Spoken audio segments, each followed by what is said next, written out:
Hello students, आज वाले lecture में अपन कंटिन्यू करेंगे न्यूक्लियस वाला जो चैप्टर पढ़ रहे थे अपन।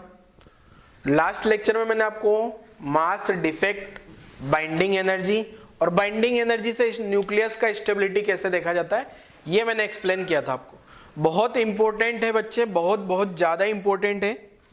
क्या कि जो बाइंडिंग एनर्जी होती है, बाइंडिंग एनर्जी पर न्यूक्लियन, ये जो है ये स्टेबिलिटी को बताता है।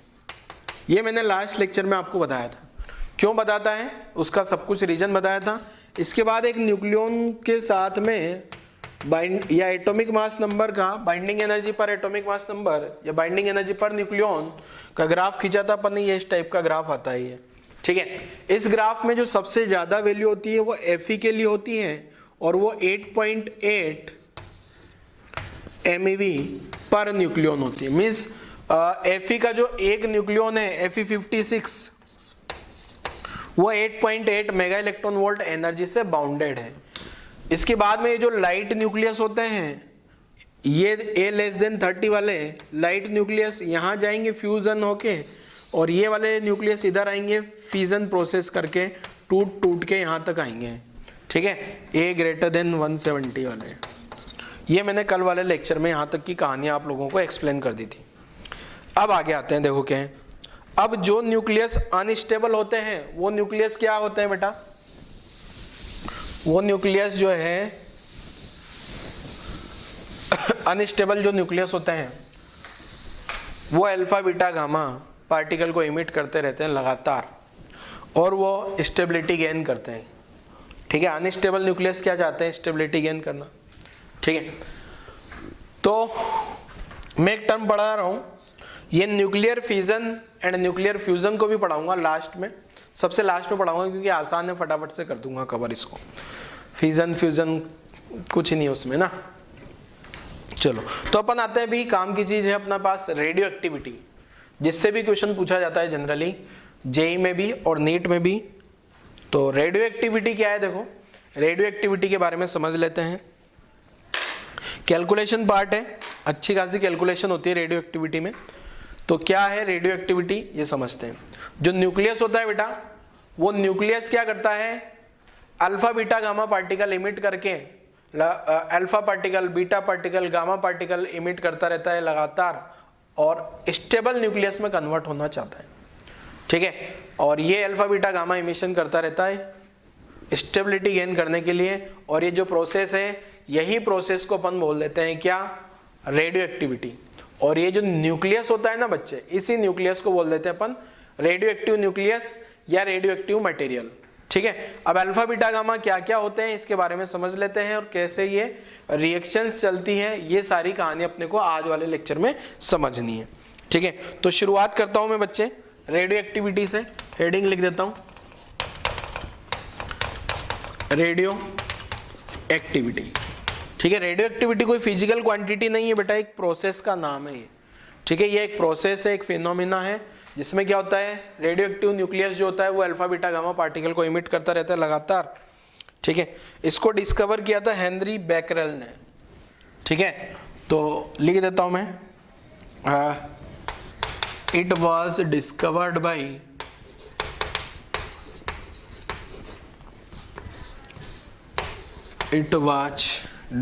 बाई हेनरी बेकरेल,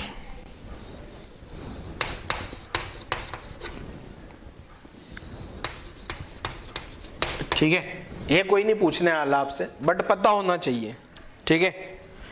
तो ये क्या है? देखो स्पॉन्टेनियस इमिशन लगातार है ना,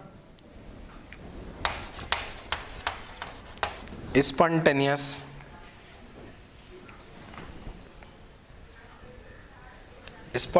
emission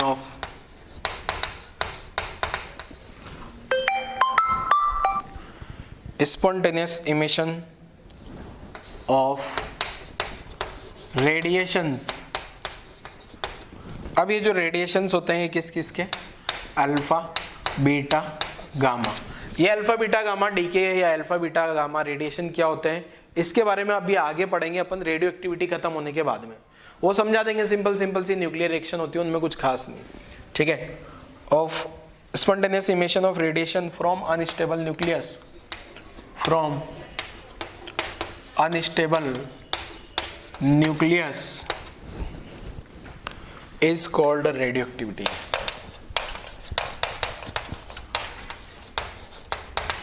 ठीक है, इसी को क्या बोल देते हैं अपन, रेडियोएक्टिविटी बोल देते हैं बच्चों, ठीक है।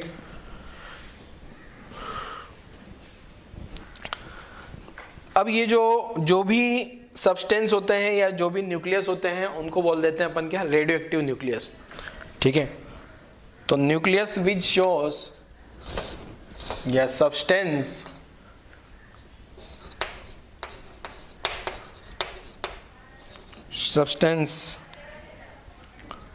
which shows रेडियोएक्टिविटी, जो भी सब्सटेंस रेडियोएक्टिविटी शो करते हैं are known as radioactive substance.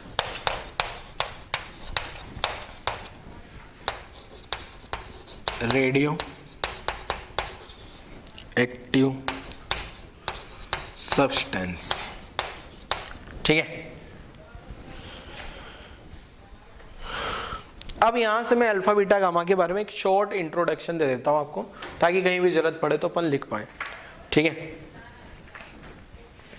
तो पहला होता है एक अल्फा पार्टिकल, ठीक है।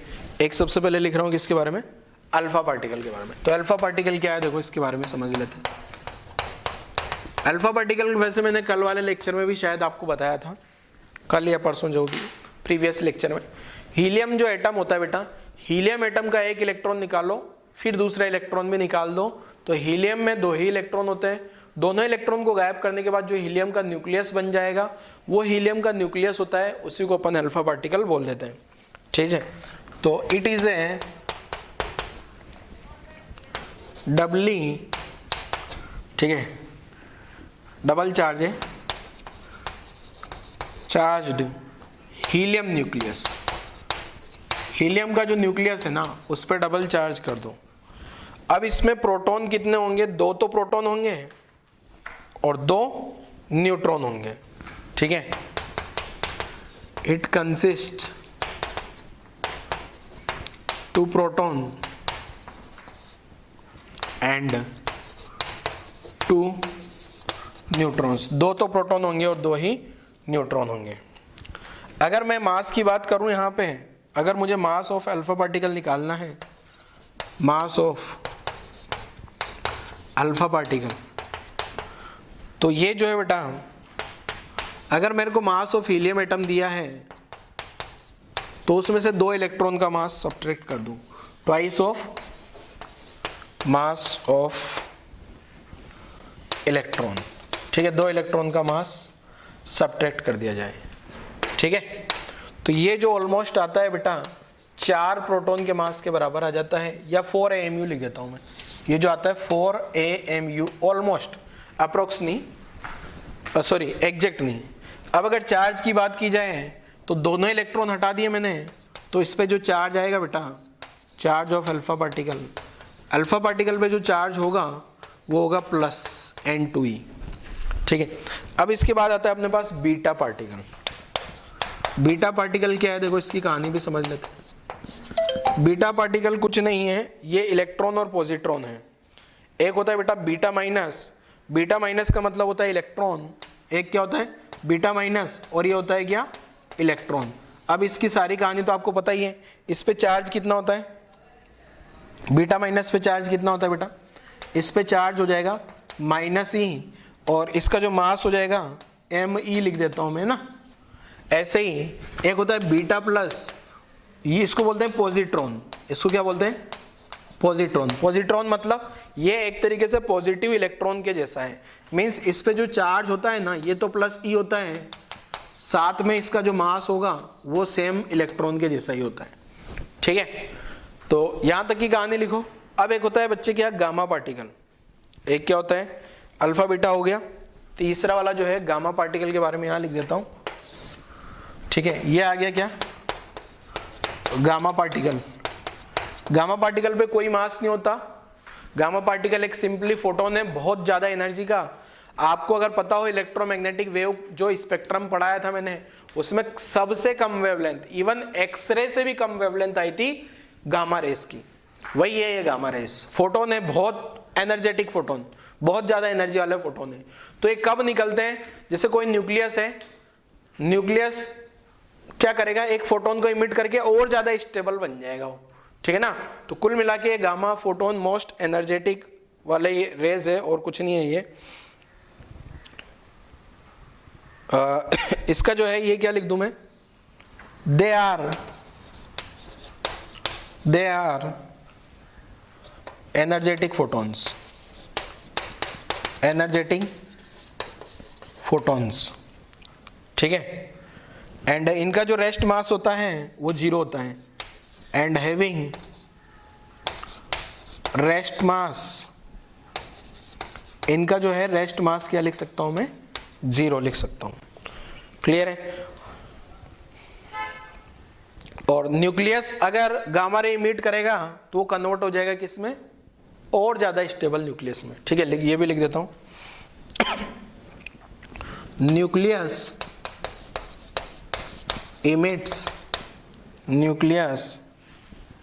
इमिट गामा पार्टिकल या गामा रेज या gamma photon, gamma particle, and convert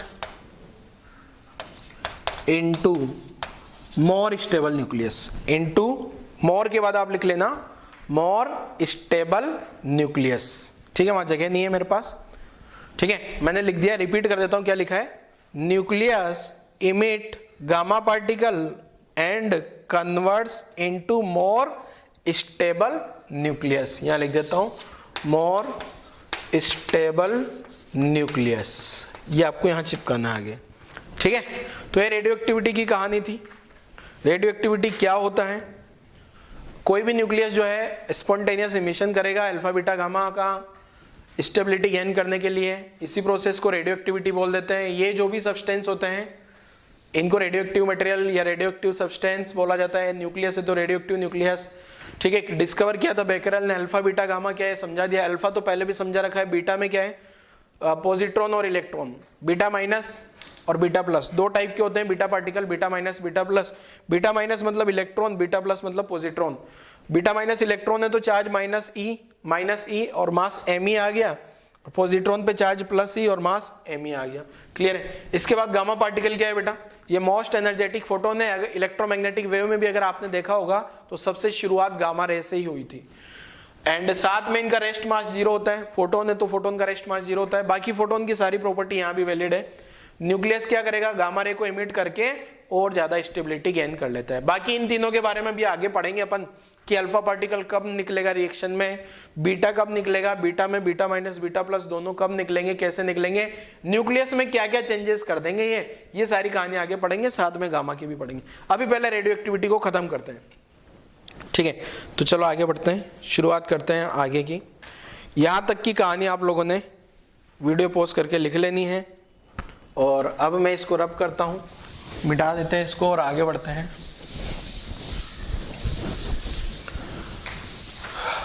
आसान है ये रेडियो एक्टिविटी और क्वेश्चन आने के बहुत ज्यादा चांसेस हैं। इस चैप्टर में अगर कोई क्वेश्चन आता है जेडबलई में और नीट में तो या तो वो रेडियो एक्टिविटी का न्यूमेरिकल होगा या फिर वो बाइंडिंग एनर्जी पर न्यूक्लियन वाला न्यूमेरिकल होगा। बस ये दो चीजें बहुत ज्यादा इंपॉर्टेंट है इसमें। बाकी आने को कुछ भी आ सकता है बट मोस्ट प्रोबेबिलिटी ये बनती है कि इन दोनों से है, ठीक है। और बोर्ड में भी न्यूमेरिकल आ सकता है यहाँ पे, जो आपका 12th बोर्ड का एग्जाम होगा रेडियो एक्टिविटी से, ठीक है ना। चलो रब कर देते हैं इसको। तो अपन जानते हैं रेडियो एक्टिविटी किस टाइप से रिएक्शन चलती है। देखो यहां पे जो मैं रिएक्शन लिखूंगा बच्चों, वो आपको केमिस्ट्री की याद दिलाएगा, chemical kinetics. Chemical kinetics chapter शायद अब आप लोगों ने पढ़ लिया होगा, ठीक है। और वही सारी कहानी यहाँ पे आपको याद आने वाली है। तो मैं लिखता हूं law of radio active decay. किस टाइप से रेडियो एक्टिविटी डीके होता है, तो law of radio active decay, ठीक है।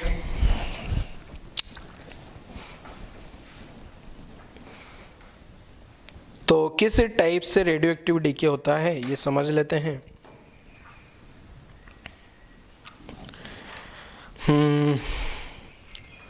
अब आपको मैं जैसा कि बताया कि बेटा केमिस्ट्री की याद आएगी, ये रदरफोर्ड और सोडी ने दिया था, बाकी बताने की जरूरत है नहीं, कोई नहीं पूछने वाला साइंटिस्ट के बारे में किसने बताया था। रदरफोर्ड एंड सोडी, किसी को लिखना है तो रदरफोर्ड एंड सोडी ये लिख लेना। अब देखो क्या है बेटा, किस टाइप से रिएक्शन चलती है ये बताता हूं मैं।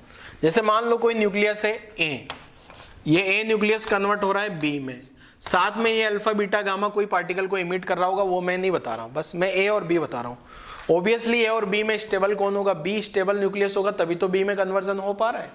अब ए से बी में कन्वर्ट होगा तो क्या होगा, यहां पे अब अपने को रेडियो एक्टिविटी ये बोलता है लगातार ये ए अपने पास, जैसे कभी भी न्यूक्लियस होंगे ना, जैसे मैं बहुत सारे न्यूक्लियस लेके आता हूं आपके सामने छोटे छोटे से, ठीक है, ये इस टाइप के न्यूक्लियस है अपने पास में, ठीक है। आ जाओ न्यूक्लियस, सारे के सारे न्यूक्लियस आ जाओ। ये अपने पास खूब सारे न्यूक्लियस आ गए, ये मटेरियल आ गया है, ये न्यूक्लियस है ना, ये न्यूक्लियस आ गया कोई भी मान लो सपोज, ठीक है। अब ये न्यूक्लियस क्या होंगे, ये न्यूक्लियस शुरुआत में ए के थे, ठीक है, ए के न्यूक्लियस थे, कन्वर्ट हो रहे हैं किसमें, बी में कन्वर्ट हो रहे हैं, दूसरा इधर इधर आती जा रही रिएक्शन, इधर इधर कन्वर्ट होते जा रहे हैं न्यूक्लियस, ए से बी में कन्वर्ट हो रहे हैं। तो जब न्यूक्लियस ए से बी में कन्वर्ट हो रहे होंगे तो यहाँ पे कुछ मास डिफेक्ट भी होगा, एनर्जी भी रिलीज होगी, अल्फा बीटा गामा भी निकल रहे होंगे, बट अपन उन सभी में इंटरेस्टेड नहीं है अभी, वो सभी में इंटरेस्टेड आगे रहेंगे न्यूक्लियर रिएक्शंस में, आगे इसके रेडियो एक्टिविटी के बाद पढ़ेंगे अपन न्यूक्लियर रिएक्शंस। अभी मैं न्यूक्लियस की बात करता हूँ कि कितने टाइम पे किसके न्यूक्लियस कितने हैं। अगर मैं टाइम टी इक्वल टू 0 की बात करूं तो यहाँ पे मान लो शुरुआत में N0 न्यूक्लियस है और इसके कोई न्यूक्लियस नहीं है, मतलब सारे के सारे न्यूक्लियस ए के हैं, बी के कोई भी न्यूक्लियस नहीं है।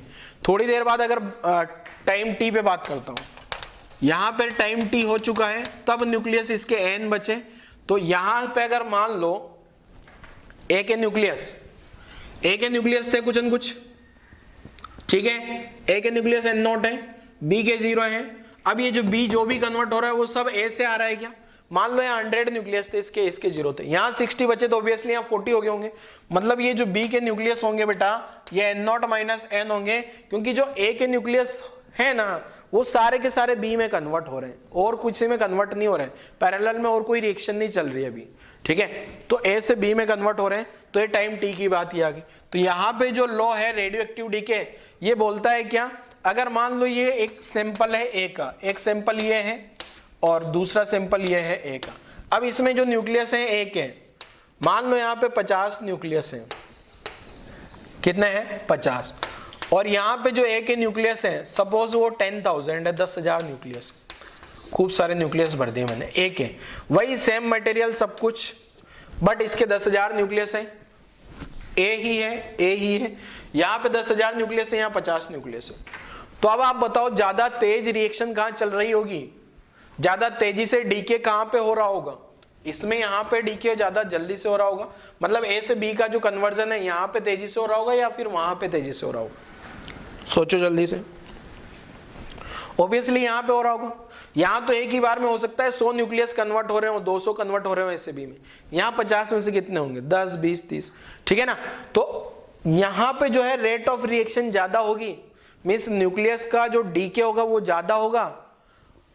तो ये law of radio active decay बोलता है कि जो लॉ ऑफ डीके है, जो न्यूक्लियस कम होने की रेट है, न्यूक्लियस जो डीके हो रहा है ए से बी में, वो जो रेट है वो डिपेंड करती है कितने न्यूक्लियस प्रेजेंट हैं।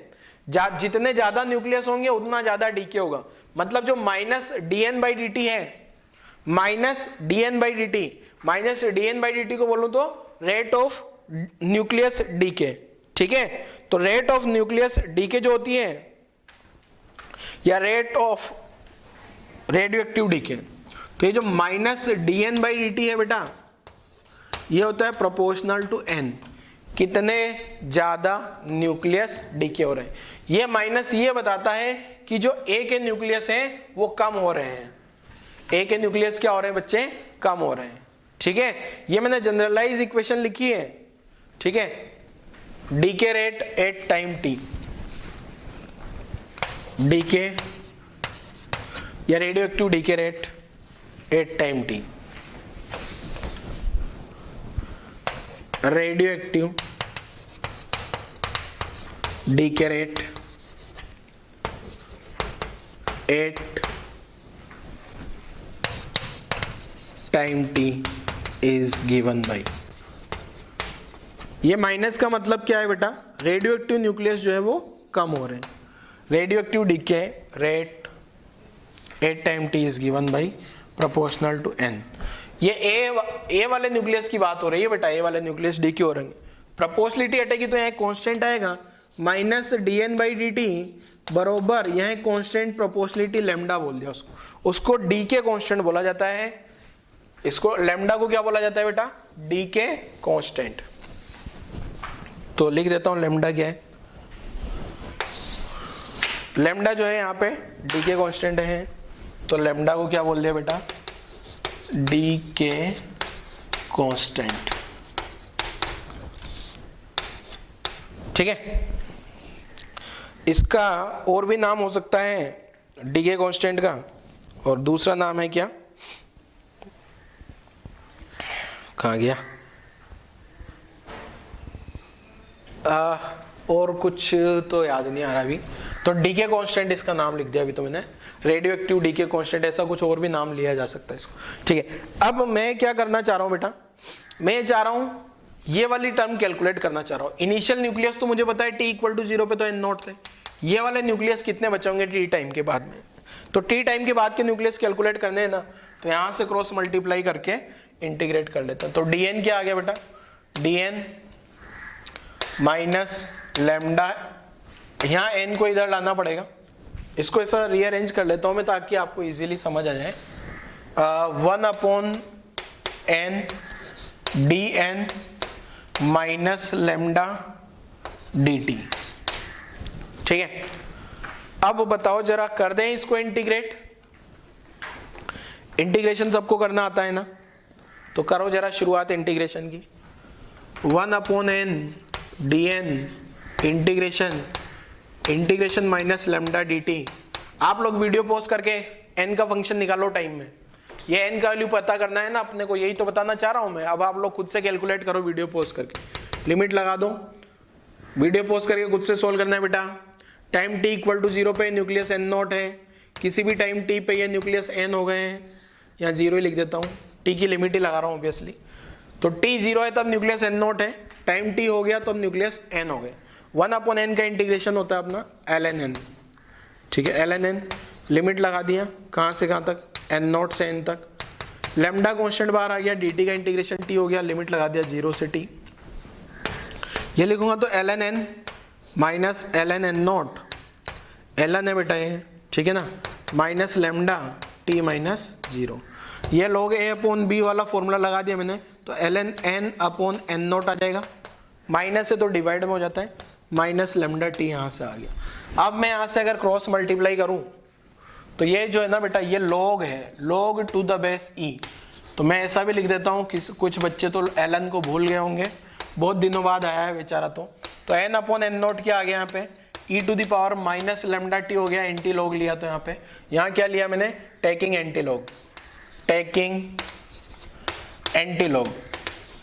ठीक है, एंटी लॉग लिया तो n इक्वल टू मेरे पास निकल के आया N naught E to the power minus lambda t, जो कि बहुत इंपॉर्टेंट इक्वेशन है बच्चों, आपको पता होनी चाहिए।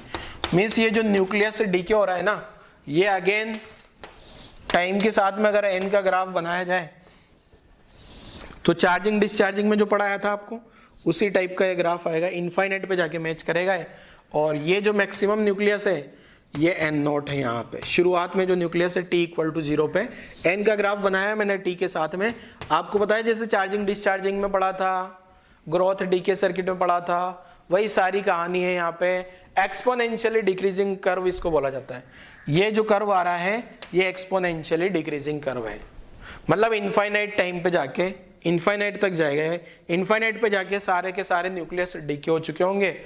ठीक है, तो यहाँ तक की कहानी नोट करो जल्दी से।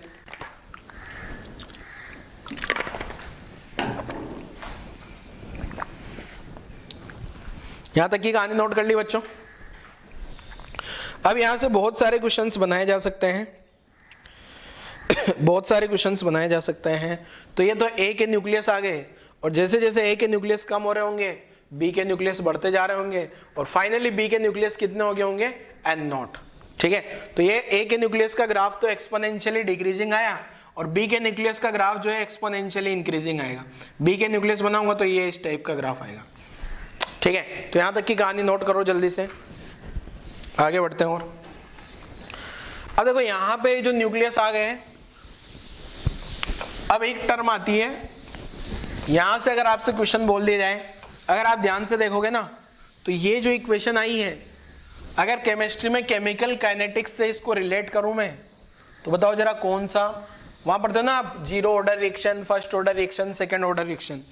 तो ये वाली रिएक्शन जो है इस टाइप से, वहां पे केमिस्ट्री में कंसंट्रेशन, वहां तो सॉल्यूशन होता है, कंसंट्रेशन की बात की जाती है। तो केमिकल काइनेटिक्स में कंसंट्रेशन की बात की जाती है कि कंसंट्रेशन किस रेट से डिक्रीज कर रही है, first order, second order, zero order. तो ये बन के आती है फर्स्ट ऑर्डर रिएक्शन के जैसा। फर्स्ट ऑर्डर रिएक्शन में देखना आप, जो कंसंट्रेशन होती है वो एक्सपोनेंशियली डिक्रीज करती है। ठीक है, तो यहां तक की कहानी आप लोगों ने लिख ली होगी। अब यहां पे क्या है बच्चों, कि ये जो न्यूक्लियस है एक पर्टिकुलर टाइम के बाद में आधे हो जाते हैं। ठीक है, एक पर्टिकुलर टाइम के बाद में क्या हो जाते हैं, आधे, तो उसको बोला जाता है हाफ लाइफ पीरियड। मान लो, देखो मैं क्या बताना चाह रहा हूं, ध्यान से सुनना, फिर मैं उसकी मैथमेटिक्स भी समझाऊंगा। पहले आपको यहां फिजिकली समझाता हूं क्या होता है। जैसे मान लो ये अपने पास एक सैंपल है, ठीक है, और इस सैंपल में t इक्वल टू 0 पे बनाया जाए, t इक्वल टू 0 का डायग्राम बना रहा हूं मैं। यहां का टाइम क्या है, t इक्वल टू 0। ठीक है, और ये न्यूक्लियस के सैंपल आ गए, ए न्यूक्लियस था, और कितने हैं ये आपको दिख भी रहे होंगे, कितने हो गए, 9, 10, 11, 12, ये इतने सारे ए के न्यूक्लियस है। अब ए से बी में कन्वर्ट हो रहे हैं।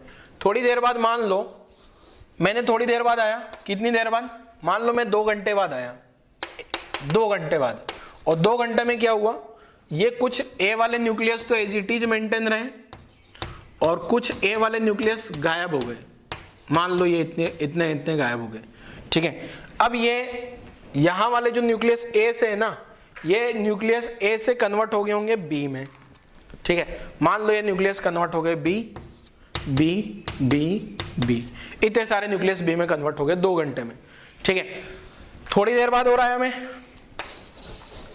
ठीक है, अब एक टाइम ऐसा आएगा जब न्यूक्लियस आधे हो जाएंगे, इसके ए के न्यूक्लियस आधे हो जाएंगे। मान लो वो यहीं पे हो गए, यहाँ कितने थे टोटल, 4, 8, 12 होते ना, तो यहीं से मैं 6 न्यूक्लियस और गायब बना देता हूँ। ये टाइम 2 घंटे में ऐसी कहानी हो गई। मतलब कितने न्यूक्लियस बच गए अपने पास, आधे घंटे थे। मतलब 2 घंटे में जो न्यूक्लियस है ना, 0 का टाइम था तो सारे के सारे ए थे, 2 घंटे में आधे न्यूक्लियस बी में कन्वर्ट हो गए। ठीक है, अब अगर मैं 4 घंटे में आता हूं, यहां का टाइम 0, यहां अगर मैं 4 घंटे बाद और आया तो क्या हुआ बेटा, ये यहां पे B, B, B, B, B and B. अब ए के कितने न्यूक्लियस बच गए अपने पास, 3 न्यूक्लियस बच गए। ठीक है, मतलब कुल मिला के इसको बोला जाता है हाफ लाइफ। हाफ लाइफ का मतलब क्या है, देखो यहां पे ए के कितने न्यूक्लियस थे, 8, ए के न्यूक्लियस की बात कर रहा हूं। यहां कितने बच गए थे, सॉरी, अगर मैं यहाँ ए और बी दोनों के ए के न्यूक्लियस की बात करता हूँ। पहले ए के जो न्यूक्लियस है यहाँ पे कितने थे, ए के न्यूक्लियस 12 थे क्या, 2 घंटे में कितने आ गए, यहाँ से यहाँ 2 घंटे गए तो कितने आ गए, 6। अगले 2 घंटे और चले जाएंगे तो अगले 2 घंटे और चले गए तो कितने बचे, 3। अगले 2 घंटे और चले जाएंगे तो क्या कितने बचेंगे, 1.5। मतलब एक फिक्स टाइम के बाद में 1.5। मैथमेटिक्स समझो भी आप, है ना, ऐसा नहीं सर आधा न्यूक्लियस क्या मतलब क्या तो यहाँ पे क्या हुआ, देखो मैंने तो ये लिमिटेड 12 बनाए हैं, अभी यहाँ 12,000 न्यूक्लियस होंगे, 12 करोड़ न्यूक्लियस होंगे, 12,000, तो फिर वो 1 पॉइंट नहीं आएगा ना। ठीक है ना, बहुत सारे न्यूक्लियस होते हैं तो लिमिटेड मैंने 12 बनाए हैं। तो ये जो टाइम आया ना 2 घंटे का, ये जो 2 घंटे को बोला जाता है बच्चे, इसको बोला जाता है क्या, half life period. Half life period का मतलब क्या है, जो न्यूक्लियस है ऐसा मिनिमम टाइम वो मिनिमम टाइम जिसमें जो न्यूक्लियस है प्रेजेंट न्यूक्लियस के आधे हो जाते हैं। जैसे यहाँ 12 थे, 6 हो गए 2 घंटे में, तो इसको बोला जाता है हाफ लाइफ पीरियड। यहां से यहां आ गया 6 थे 3 हो गए 2 घंटे, ये कांस्टेंट आएगा half life period. Half life period का मतलब जो रेडियो एक्टिविटी चल रहा है एक पर्टिकुलर टाइम के बाद में जो न्यूक्लियस बचेंगे वो आधे न्यूक्लियस हो जाएंगे। ठीक है, तो एक टर्म तो मैं हाफ लाइफ समझाऊंगा, एक समझाऊंगा मैं एवरेज लाइफ ऑफ न्यूक्लियस ए।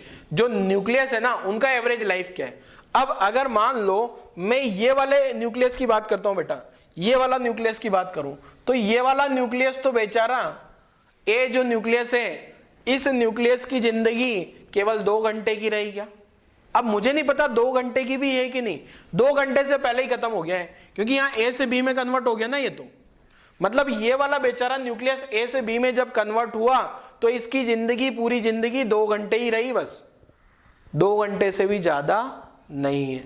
ऐसी सेम कहानी ये वाले न्यूक्लियस के साथ भी है क्या, इसके साथ ये सारे न्यूक्लियस के साथ ऐसे ही हो रहा है बेचारों के साथ में।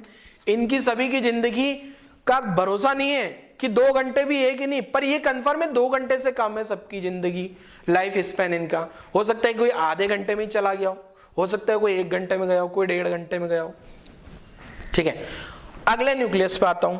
अब ये वाला जो न्यूक्लियस है, कौन सा, ये वाला न्यूक्लियस की बात कर रहा हूं मैं। ये न्यूक्लियस मेरे को ये तो पता है 2 घंटे से ज्यादा जिया है, बट 4 घंटे से कम जिया है। इसकी जिंदगी 4 घंटे से कम है, क्योंकि अगेन सॉरी ए से बी में कन्वर्ट हो गया है। ठीक है, ऐसे ये वाले जो न्यूक्लियस हैं, और कौन कन्वर्ट हुआ बेचारा, ये वाला न्यूक्लियस भी 4 घंटे से कम 2 घंटे से ज्यादा, ये वाला भी। ये सब है ना रैंडम थ्योरी है। ठीक है, जरूरी नहीं है ये सब का भी बराबर बराबर आएगा, मुझे नहीं पता कितना आएगा, बस 2 घंटे से कम आएगा। ऐसे ये जो व्हाइट व्हाइट करे ना मैंने, व्हाइट व्हाइट व्हाइट, ये वाले जो व्हाइट व्हाइट करे मैंने, ये सभी 2 घंटे से 4 घंटे के बीच में इनका एवरेज।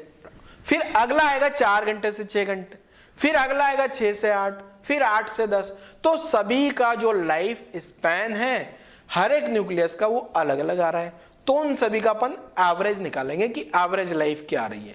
तो अपन ने 2 चीजें देखनी है, एक तो होता है हाफ लाइफ पीरियड, एक होता है एवरेज लाइफ। तो उन दोनों के बारे में समझते हैं क्या है। देखो, समझाने के लिए मैंने ट्राई किया है, अब मैथमेटिक्स लगा के अपन उसको समझ लेते हैं जरा क्या है।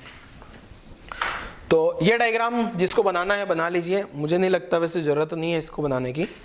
ठीक है, बट अगर किसी को लगता है सर इससे हमें थोड़ा क्लियर हो जाएगा तो बना डालो।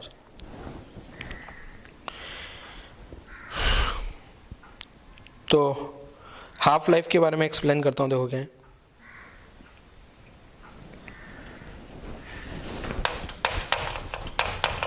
हाफ लाइफ पीरियड या हाफ लाइफ टाइम या हाफ लाइफ पीरियड, इसको मैंने डिनोट कर दिया टी हाफ, टी इंटू 1/2। ठीक है, अब पहले तो इसके बारे में लिख देता हूं, इसको तो हटा देते हैं। ये क्या है, देखो वो टाइम जब न्यूक्लियस क्या हो जाए, आधे हो जाए। तो मैं लिख देता हूं क्या, it is the time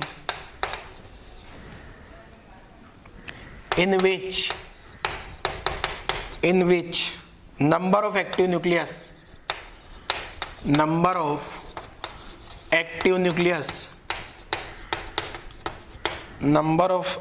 nucleus becomes half। वो जो n आ रहा था ना, वो number of active nucleus at time t था। ठीक है ना, तो आधे हो जाते हैं। तो ये टाइम भी पता कर लेते हैं। देखो अपन ने जनरलाइज इक्वेशन क्या लिखी, n equal to n naught e to the power minus lambda t, 8 time कितनी देर के बाद t हाफ, n कितना बच जाता है, n नॉट बाई 2। ये डेरिवेशन करने के लिए भी आता है बच्चे। ठीक है, डेरिवेशन करने के लिए भी आता है और न्यूमेरिकल भी इससे पूछे जाते हैं।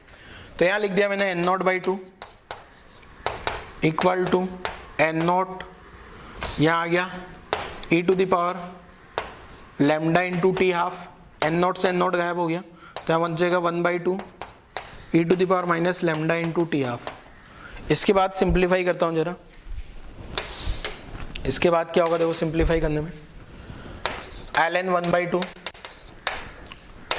इक्वल टू ln, अब यहाँ ln की लिख दूं या log e लिख दूं, एक ही है क्या, log e लिखता हूं तो थोड़ा अच्छा रहेगा आपको समझने में।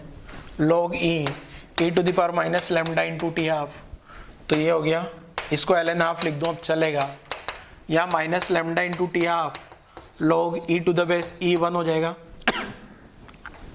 इसको लिख दिया log e, तो log 1 log 2 e minus lambda T half, ये वैल्यू 1 हो गई है। ln 1 का वैल्यू 0 होता है, इसको ln 2 लिख दें हम, ठीक है, minus lambda into t half, तो यह माइनस माइनस गायब हो गया। यहाँ से टी हाफ का फॉर्मूला आया मेरे पास क्या, ln 2 अपॉन लैम्डा। ln 2 को अगर आपको log 2 पे लिखना है ना, ln 2 का वैल्यू वैसे मुझे डायरेक्ट पता है 693 अपॉन लैम्डा, तो एक ये फॉर्मूला आपको याद कर लेना है, ठीक है। ये हाफ लाइफ पीरियड का फॉर्मूला है। हाफ लाइफ पीरियड का मतलब क्या है बेटा, आधे न्यूक्लियस बच जाए एक्टिव न्यूक्लियस, उसके लिए। इससे भी क्वेश्चन आता है बेटा, ये हाफ लाइफ, देखो कभी कभी क्वेश्चन में होगा आपको डीके कांस्टेंट नहीं बताया जाएगा, हाफ लाइफ पीरियड बता दिया जाएगा। हाफ लाइफ पीरियड आते ही टी हाफ आते ही 0.693 अपॉन लैम्डा, इंपॉर्टेंट फॉर्मूला है, मैंने मार्क कर दिया। हाफ लाइफ पीरियड दे दिया जाएगा तो लैम्डा बड़ा आसानी से कैलकुलेट हो जाएगा, ठीक है। जैसे ही टी हाफ दिया जाएगा तो लैम्डा कैलकुलेट हो जाएगा। नोट कर लो यहां तक की कहानी। अब आ जाते हैं अपन एवरेज लाइफ पे। एवरेज लाइफ क्या आ जाएगी, देखो। अच्छा, इससे पहले एक कहानी और समझा देता हूं, क्या है देखो, एक कहानी और समझा देता हूं। ये तो अपने पास टी हाफ का टाइम आ गया, हाफ लाइफ पीरियड। एक और क्या है देखो, गायब करते हैं इसको। अगर मान लो एक टी हाफ चला गया, एक टी हाफ चला गया तो क्या होगा, आधे न्यूक्लियस बचेंगे। 2 टी हाफ चला गया तो 1/4, ठीक है।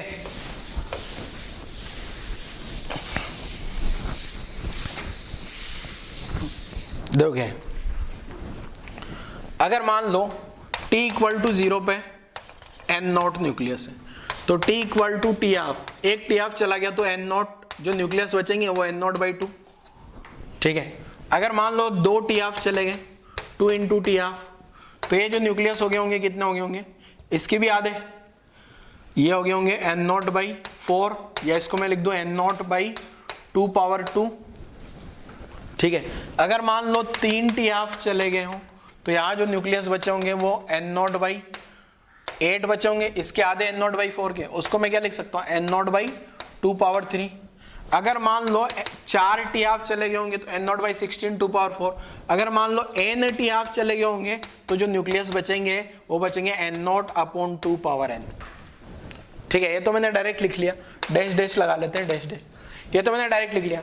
अगर मैं मैथमेटिक्स से लिखूं तो अगर मान लो जो न्यूक्लियस का इक्वेशन आया था n equal to n0 e to the power minus lambda into t, अब ये जो टी टाइम है n0 टी पावर हाफ हो जाए, ठीक है, आफ्टर n टी हाफ, ठीक है। लिख देता हूं क्या, आफ्टर n टी हाफ कितने न्यूक्लियस बचेंगे, ठीक है। नंबर ऑफ प्रेजेंट न्यूक्लियस यहां लिख रहा हूं क्या, number of active nucleus, number of active nucleus present after n half life, n half life, ठीक है। n हाफ लाइफ चली गई है तो कितने एक्टिव न्यूक्लियस बचे हैं। एक तरीका तो मैंने डायरेक्ट बता दिया है, दूसरा तरीका मैथ्स लगा के, तो n क्या लिख दूंगा, n0 e to the power lambda n t half, ये ऐसा आ गया, ठीक है। अब यहां से टी हाफ का वैल्यू पुट कर दूं, e to the power minus lambda n, t half का वैल्यू मैंने लिखा था ना अभी ln 2 upon lambda, ln 2 upon lambda, ये लैम्डा से लैम्डा गायब हो जाएगा, ये वाला लैम्डा से जो पावर में लैम्डा है, ये पावर वाला लैम्डा इससे गायब हो जाएगा पावर में ना, तो n इक्वल टू क्या बचेगा, n0 e to the power minus N into l n two, इसको ऐसे लिख दूं n equal to N naught E to the power minus l n two power n। ठीक है, अब यहां से जो है ना ये जो पूरी, एक सेकेंड, ई में पावर आ गया 2 पावर माइनस n, ऊपर लिखता हूं मैं। अब हो सकता है बायो वालों को थोड़ा कैलकुलेशन में प्रॉब्लम हो यहाँ पे। ई पावर लॉग ई है ना, और ये आ गया 2 पावर माइनस n। तो एक चीज ध्यान रखना, ये गायब हो जाता है। जैसे ई पावर ऐसा लिखा हो ना कभी भी लॉग ई, और यहाँ लिखा है x, तो इसको डायरेक्ट x लिख सकता हूं मैं ऐसा। ठीक है ना, इसको भी क्या लिखा जा सकता है x। ये log e से ये e गायब करके डायरेक्ट x बच जाएगा।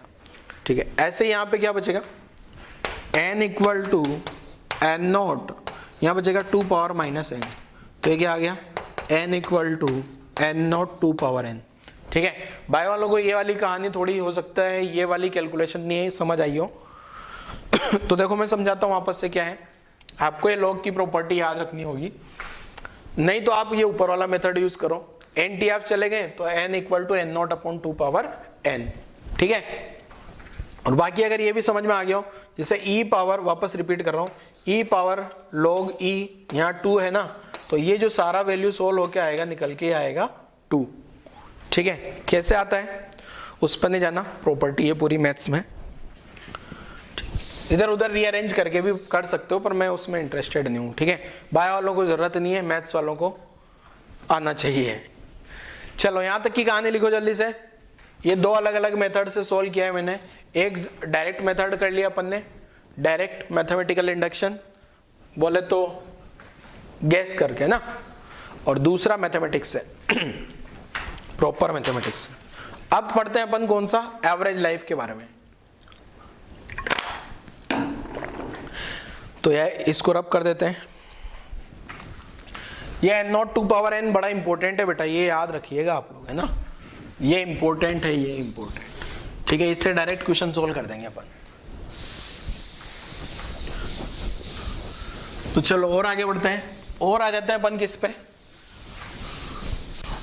और हाँ, एवरेज लाइफ। फॉर्मूले बहुत सारे हो गए हैं, मैं लास्ट में एक साथ लिख दूंगा जरा कौन कौन से फॉर्मूले अपन ने पढ़े, फिर उसके न्यूमेरिकल कर देंगे अपन। अब अपन पढ़ रहे हैं क्या, एवरेज लाइफ के बारे में। ठीक है, एवरेज लाइफ क्या है, तो अब कहाँ गया,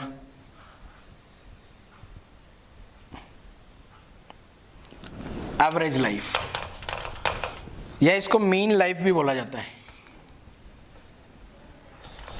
एवरेज लाइफ, या फिर एक और नाम है इसका क्या, मीन लाइफ। मैं इसको डिनोट करूंगा टी एवरेज से, या टी मीन भी लिखा जाता है। पहले तो डायरेक्ट फॉर्मूला लिख लो, 1 अपॉन लैम्डा आता है। डेरिवेशन में करूंगा नहीं वैसे भी, बस आपको बता दूंगा होता किस टाइप से है। ये बड़ा आसान सा फॉर्मूला है, डेरिवेशन बड़ा कॉम्प्लेक्स है। एवरेज लाइफ का फॉर्मूला याद रखना है 1 अपॉन लैम्डा। उसमें 0.693 आया था, इसमें 0.693 नहीं आता। ठीक है, तो आपको कोई भी function y equal to F X का एवरेज लिखना आता है क्या, y average equal to integration y dx upon integration dx। कोई भी function y equal to F X का एवरेज ऐसे लिखा जाता है। ऐसे मेरे को t का एवरेज लिखना है, तो t एवरेज क्या लिखूंगा, integration t dn upon integration dn। ठीक है, n का वैल्यू आपको पता है कितना होता है, n का वैल्यू, या मैंने ऐसा लिखता हूं ना, dn बाई dt क्या लिखा था अपन ने, dn बाई dt माइनस यह आया था कितना, लैम्डा n। ठीक है, तो यहां से dn क्या लिखा जा सकता है बेटा, dn की जगह क्या लिख सकता हूं मैं, माइनस लैम्डा n dt, ये ऐसा लिख सकता हूं ना। तो ये वाली वैल्यू यहां पुट करूंगा तो टी एवरेज आ जाएगा। अब सर इंटीग्रेशन भी तो करो, t dn की जगह क्या लिख दिया, minus lambda n dt upon integration dn की जगह क्या लिख दिया, माइनस लैम्डा n dt। 0 से इनफाइनाइट लगा देना, टाइम की लिमिट 0 से इनफाइनाइट। अब किसी को लग रहा होगा सर ये n की जगह क्या लिखें, n का तो एक्सप्रेशन मुझे पता है ना, t minus lambda N naught E to the power minus lambda t d t. ठीक है, integration minus lambda N naught E to the power minus lambda t d t, zero से infinite, zero से infinite. Bio वाले ज़्यादा ध्यान नहीं दें वरना कंफ्यूज हो जाएंगे। बायो वाले फॉर्मूले डायरेक्ट याद रखें और मस्त रहें। मैथ्स वाले जिसको लगता है नहीं सर हमें डेरिवेशन बताओ, तो मैंने डेरिवेशन बता दिया। लेमडा एन नॉट भाग जाएगा, इसको सोल्व होगा ये, तो ये जो यहाँ से टी एवरेज निकल के आया ना आपके पास, अगर बायो वाले जो हैं उनको क्या करना है बेटा, ये वाली लाइन लिखनी है एक बार और फिर थोड़ा बहुत कुछ लिख के डायरेक्ट वो लिख देना अगर डेरिवेशन आ जाता है तो। ठीक है, यहां बचेगा क्या, इंटीग्रेशन लेमडा एन नॉट गायब हो गया, माइनस माइनस गायब हो गया, t lambda t d t, बाकी आप लोग देख लेना। Integration e to the power minus lambda t d t, ऊपर आइलेट रूल लगाना, मैथ्स वाले बच्चे समझते होंगे आइलेट रूल क्या होते हैं, आइलेट रूल लगाना, डेरिवेशन हो जाएगा। अब एनसीईआरटी में क्या लिखा है बताता हूँ। एक पहली लाइन ये लिखी है, उसके बाद दूसरी लाइन ये लिखी है, उसके बाद तीसरी लाइन ये लिख दी है। तो बायो वालों को भी वही करना है। ये फॉर्मूला एवरेज का तो यहाँ से आपको पता होगा, बेसिक मैथ्स का ये एक तो ये हो गया, दूसरा ये वाली लाइन रट लेना डेरिवेशन के टाइम पे, और तीसरा आंसर आपको पता है। 3 स्टेप एनसीईआरटी में भी लिखा है। ठीक है, बायो मैथ्स वालों को मैंने समझा दिया प्रॉपर ये स्टेप आई कहाँ से। चलो आगे बढ़ते हैं। तो यहां तक लिखने के बाद, यहां तक लिखने के बाद में अपन को सारी कहानी क्लियर हो जाती है। एवरेज लाइफ पता लग गया, मीन लाइफ पता लग गया, रेडियो एक्टिव डीके पता लग गया। अब इसका कुछ न्यूमेरिकल कर लेते हैं अपन। आसान कैटेगरी के इसके न्यूमेरिकल्स होते हैं। तो क्या है देखो न्यूमेरिकल्स,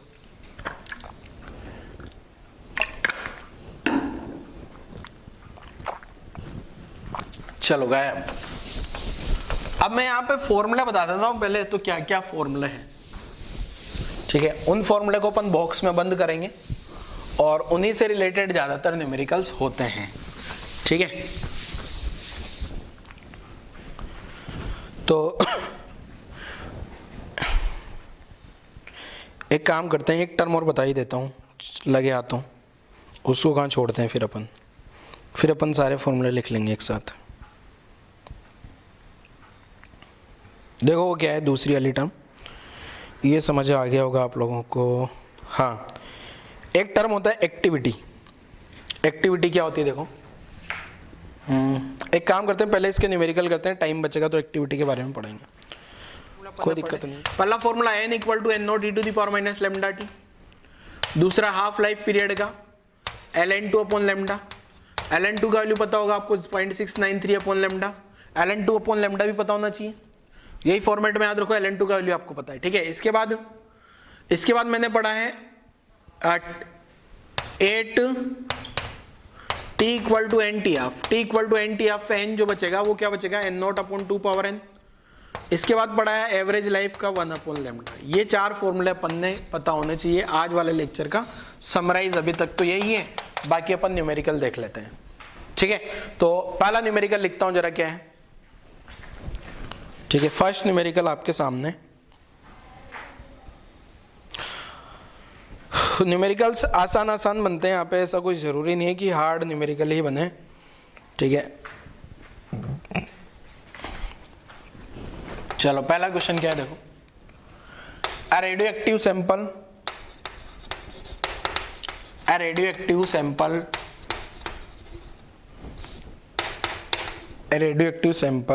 हैज 6 × 10⁻18 एक्टिव न्यूक्लियस। इतने सारे एक्टिव न्यूक्लियस हैं, active nucleus eight a certain instant. ठीक है, कोई भी इंस्टेंट पे इतने सारे एक्टिव न्यूक्लियस हैं।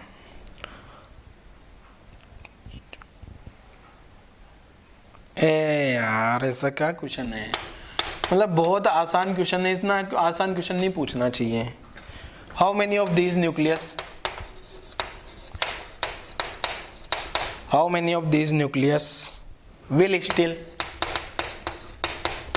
will still be in the same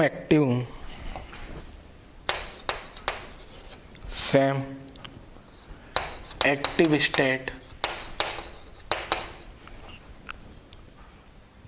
after two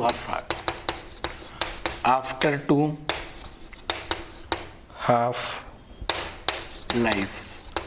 2 half life के बाद में क्या होगा, कितने न्यूक्लियस बचेंगे पता करो। बहुत आसान क्वेश्चन है यार, ये तो कर ही लेना। चलो सॉल्व कर दूं क्या। देखो पहले जो है एन नोट थे, मान लो t = 0 पे, 1 हाफ लाइफ हुआ तो ये न्यूक्लियस n0/2 बचे होंगे। 2 टी हाफ की बात कर रहा है तो n0/4 बचे होंगे। बस खत्म कहानी, कुछ सोल्व ही नहीं करना। तो आंसर क्या आ गया, इसको 4 से डिवाइड कर दो, इसको 4 से डिवाइड कर देंगे तो आंसर आ गया अपना क्या, n0/4। तो n0 क्या दिया है क्वेश्चन में, 6 × 10⁻18, तो आंसर हो गया अपना n0/4, 6 × 10⁻18 /4, ये आंसर हो जाएगा। ठीक है, या चाहो तो आपको फॉर्मूला n0 और 2⁻2 लिख लेना, उससे क्या फर्क पड़ रहा है। ठीक है, तो नोट कर लो जरा, यहां तक की कहानी नोट करो जल्दी से, वीडियो पॉज करके। ये भी लिख लेना सारे फॉर्मूले एक साथ में, ठीक है ना, सारे के सारे फॉर्मूले एक साथ हो जाएंगे आपके।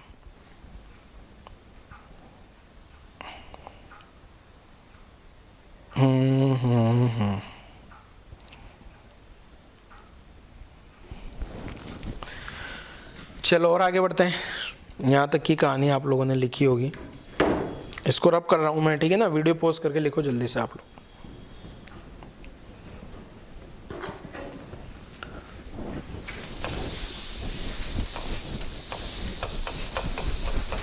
गायब।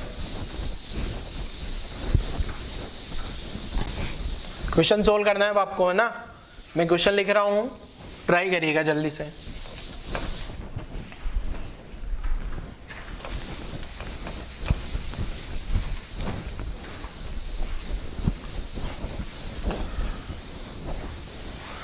दो क्या है question,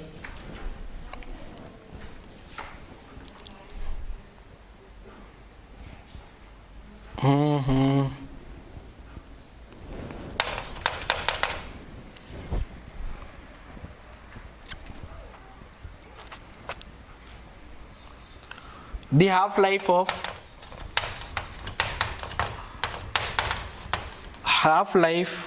a radioactive nucleus, half-life of a radioactive nucleus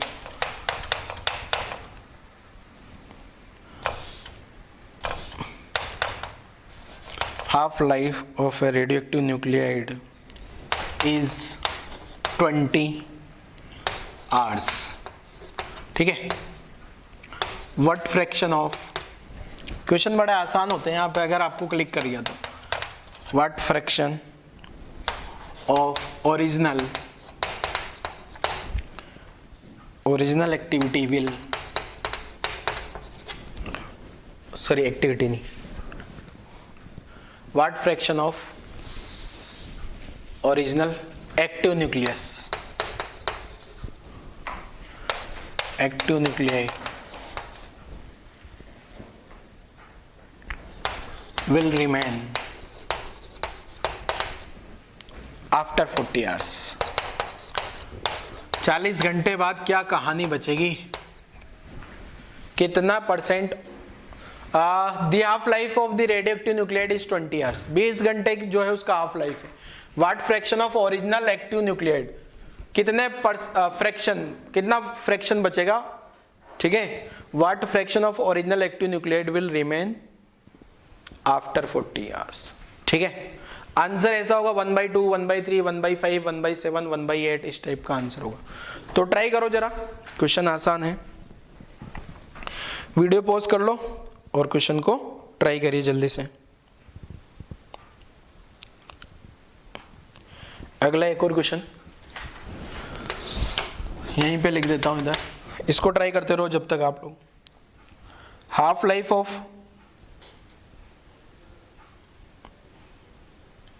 यार ऐसे क्वेश्चन कहाँ पूछ रहा है। दी half life AU 198 is 2.7 days, ठीक है, 2.7 days। Calculate decay constant, half life से डीके कांस्टेंट आ जाएगा क्या? Calculate decay constant and mean life of AU 198। चलो सॉल्व करो, पहला क्वेश्चन सॉल्व कर देता हूं बेटा। ये क्या है देखो, हाफ लाइफ जो दिया है ना वो 20 आवर्स है। मींस यहां न्यूक्लियस अगर t इक्वल टू 0 पे न्यूक्लियस N0 है तो 20 घंटे बाद कितने बचेंगे? 20 घंटे बाद N0/2 बचेंगे। और 40 घंटे बाद कितने बचेंगे? मींस यहां से यहां एक टी हाफ चला गया, यहां से यहां भी एक टी हाफ चला गया ना। ये 20 घंटे हो चुके, 20 घंटे में आधे हो गए, ये भी 20 घंटे हो गए अगेन 20 से 40 में, तो यहां भी आधे हो गए होंगे शुरुआत के N0/4। तो आंसर क्या आ गया? जो फ्रैक्शन है वो कितना हो गया? N0/4 upon N0। तो आंसर आ गया अपने पास 1/4। जो न्यूक्लियस बचे है ना N, तो आपसे फ्रैक्शन पूछा है मतलब N अपॉन N0 आपसे पूछा था। ठीक है, तो इस क्वेश्चन का आंसर था 1/4 बच्चे। ठीक है, अगला क्वेश्चन ट्राई करो जल्दी से, अगला क्वेश्चन ट्राई करिए फटाफट फटाफट। पहले तो डी के कांस्टेंट पे आ जाते हैं। आपको पता है टी हाफ क्या होता है? 0.693 अपॉन लेमडा। अब यहाँ पे एक चीज ध्यान रखना, ये जो डी के कांस्टेंट निकालोगे ना, जो डी के कांस्टेंट आने वाला है यहाँ से, उसको अगर आप डेज को सेकंड में कन्वर्ट करना होगा, एमकेएस में पता करना है। तो टी हाफ कितना है बेटा? 2.7, एक दिन में 24 आवर्स और 3600, ये सेकंड में कन्वर्ट हो गया।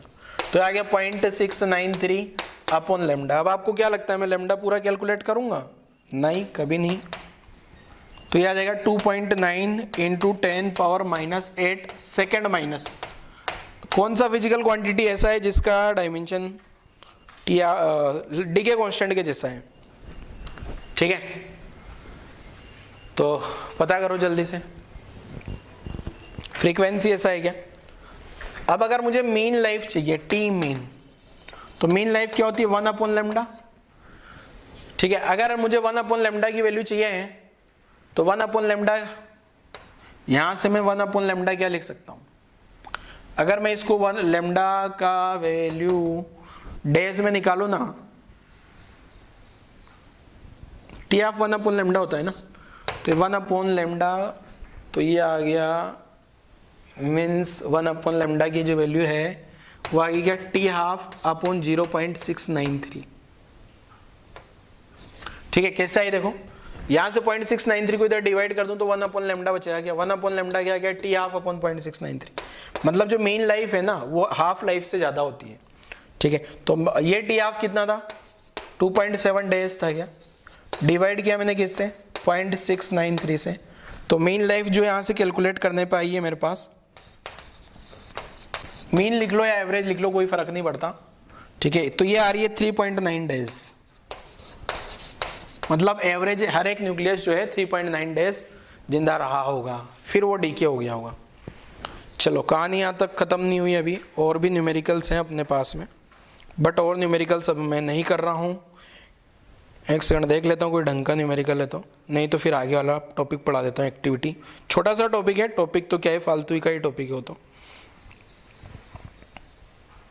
ये हो गया, मुझे लगता है आगे वाला कर लेना चाहिए अपने को।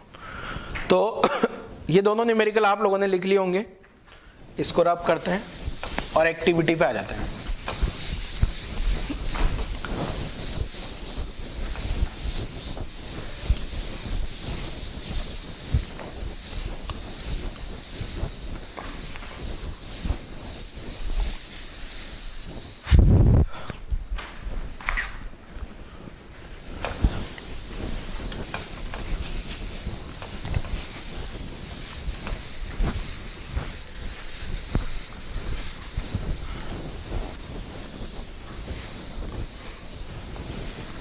गायब।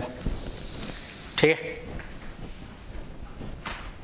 एक्टिविटी क्या है देखो अब कहानी।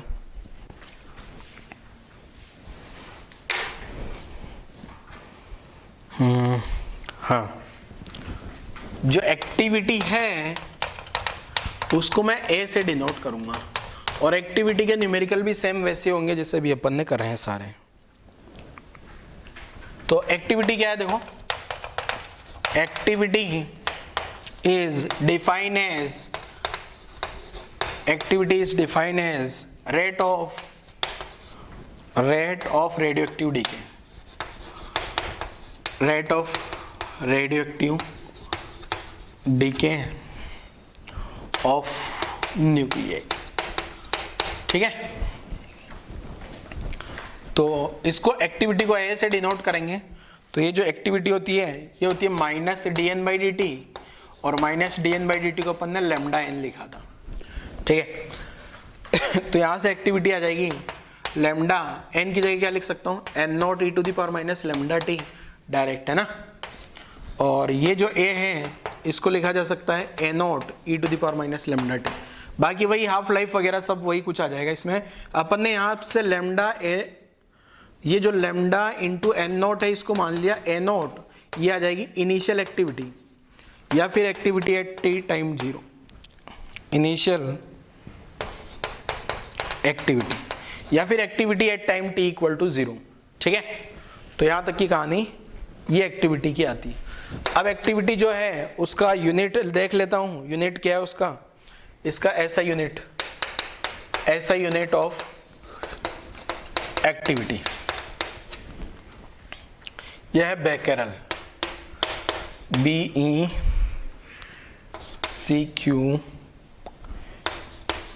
बेकेरल, और ये बेकेरल को डिनोट किया जाता है BQ, जैसे न्यूटन को N से डिनोट करते हैं वैसे। और एक और यूनिट है, इसी को बेकेरल को ही DPS भी लिखा जा सकता है। अब DPS क्या होता है बेटा, इसका मतलब है डिसइंटीग्रेशन पर सेकेंड।